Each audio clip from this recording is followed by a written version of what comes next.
les récentes déclarations de l'ancien député togolais Abbas Kabwa, à propos de l'agression subie par Guy Marius Sagna, député sénégalais, lors d'un meeting au Togo, ont déclenché une vague d'indignation parmi les internautes et les observateurs politiques.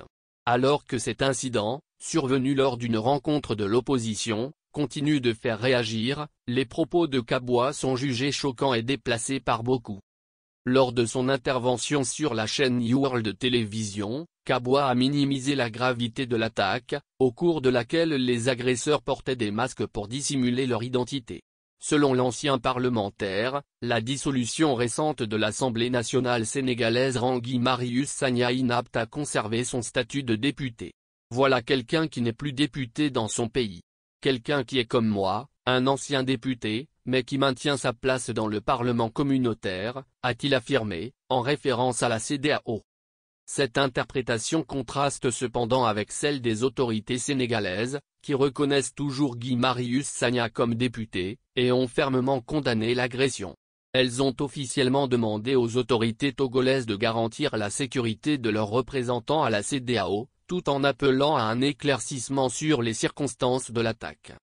Kabwa est allé plus loin, qualifiant Sagna de manipulateur et d'usurpateur, et a même mis en doute la gravité des blessures subies par le député sénégalais. Il dit qu'il est blessé. Je ne pense pas qu'il soit vraiment blessé, a-t-il lâché. Ces propos ont suscité de vives réactions, soulevant des questions sur la position de Kabwa face à l'agression.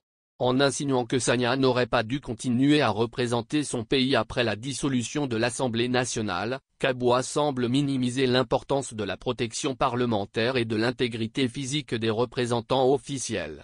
De nombreux citoyens togolais ont exprimé leur indignation sur les réseaux sociaux, qualifiant ces déclarations de honteuses pour l'image du Togo et de l'Afrique.